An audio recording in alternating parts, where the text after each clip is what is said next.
माने, लेकिन जो बात आपके कौम में, जो बातें इस्लाम में बताई गई हैं, कम से कम उसका जरूर ध्यान रखिए। आपके जो हालात हैं बिहार में, आपके जो हालात हैं पूरे देश में ही खराब है, लेकिन बिहार में जो मुसलमानों की हालात मैंने देखे हैं, दलितों के बाद सबसे ज्यादा गरीब, बदहाल, फटेहाल अगर कोई है तो वो मुसलमान समाज है। और ये आपकी दुर्दशा क्यों है? ये दुर्दशा इसलिए नहीं है जैसा नेता लोग बताते हैं कि लालू जी ने आपको ठग लिया, कि कांग्रेस ने ठग लिया, कि प्रशांत किशोर ने ठग लिया, कि भाजपा ने आपको दबा दिया। ऐसी बात नहीं है।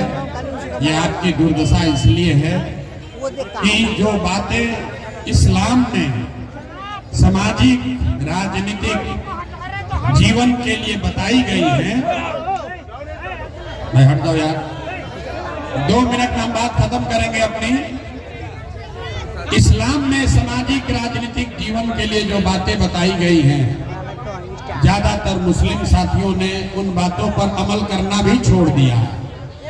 ये बात आपको लगता है कि आज के जो हुक्मरान हैं, आज के जो शासक हैं वो जालिम हैं, उनको आपके और आपके बच्चों की, आपके हक की चिंता नहीं है।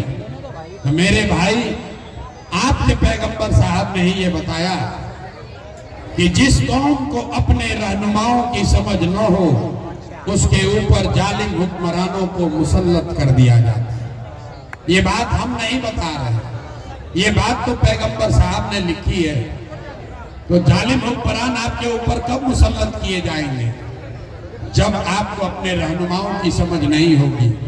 तो आप अगर अपने सही रहनुमाओं का चयन करें और हक के साथ खड़ा होइए। आपको बताया गया है हक और बातिल के बीच में मुसलमान को हक के साथ खड़ा होना। और आज का मुसलमान हक की बात नहीं कर रहा, आपको तादाद की चिंता है। आप ये सोचते हैं कि कौन भाजपा को हराएगा, किसकी तादाद ज्यादा है। वो तादाद में अगर बातिल भी है तो उसको भी आप अपना रहनुमा बनाकर वोट देते हैं, इसीलिए ये दुर्दशा हुई है। अगर सिर्फ तादाद की बात होती तो इस्लाम तो शुरू ही नहीं होता। इस्लाम को शुरू करने वाले लोग तो 2 ही लोग थे, तादाद तो दूसरी ओर थी। तो अगर बिहार में सुधार चाहते हैं, अपने बच्चों के लिए इंसाफ चाहते हैं, तो मेरे भाई जो अच्छा लगे, हम ये नहीं कह रहे कि आप जन स्वराज के साथ आइए, जो अच्छा लगे उसके साथ रहिए, लेकिन हक के साथ खड़ा होइए, क्योंकि ये बात इस्लाम में बताई गई है।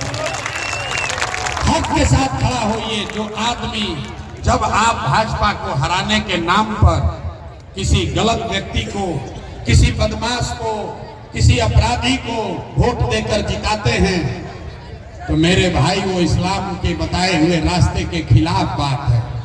इसलिए हक के साथ खड़ा होइए, यही आपसे गुजारिश करेंगे। और बाकी अब मुशायरा का मजा लीजिए। हम लोग जैसे लोग तो भाषण रोज दे रहे हैं, इस्लाम में जो बात बताई गई है उसका ध्यान रखिए। आपके हदीस में ये कहा गया कि हर मुसलमान का ये फर्ज है, हर मुसलमान का ये फर्ज है कि वो अपने बच्चों के साथ इंसाफ करे।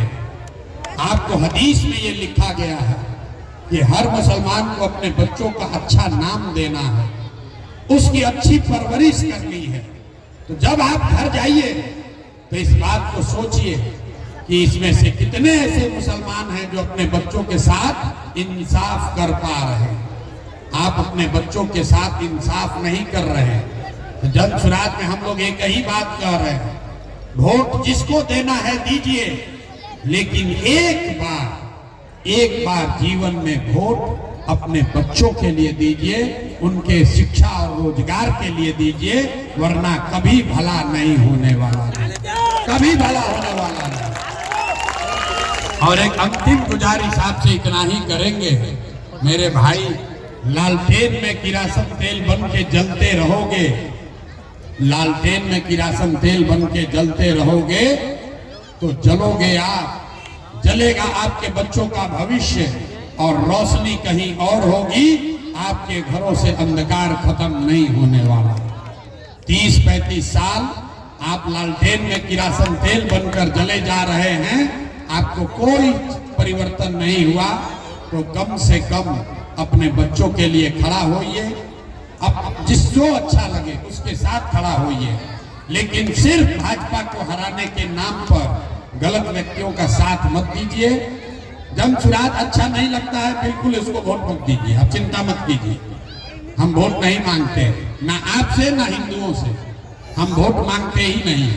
लेकिन ये जरूर गुजारिश कर रहे हैं कि मेरे भाई, अगर बिहार को सुधारना है, अपने बच्चों का जीवन सुधारना है, तो आपको अपने बच्चों की चिंता करनी पड़ेगी, और नहीं तो लालू प्रशांत किशोर मोदी नीतीश का चिंता करते करते पूरा जीवन बीत जाएगा, आपके बच्चों का भला नहीं होगा।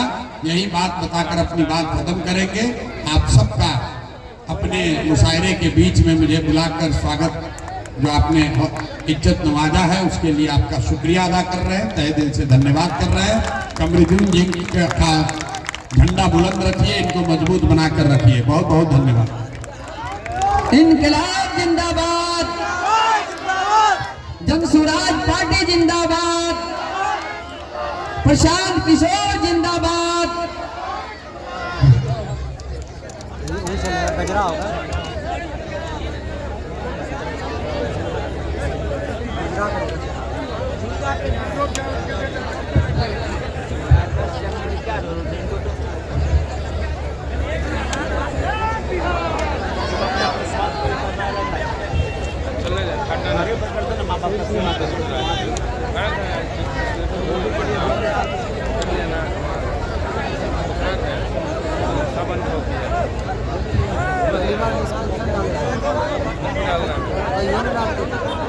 हेलो, आज आप देख लिए, ठोक दिया, देख आज देख डाले थे, कभी नहीं डालते।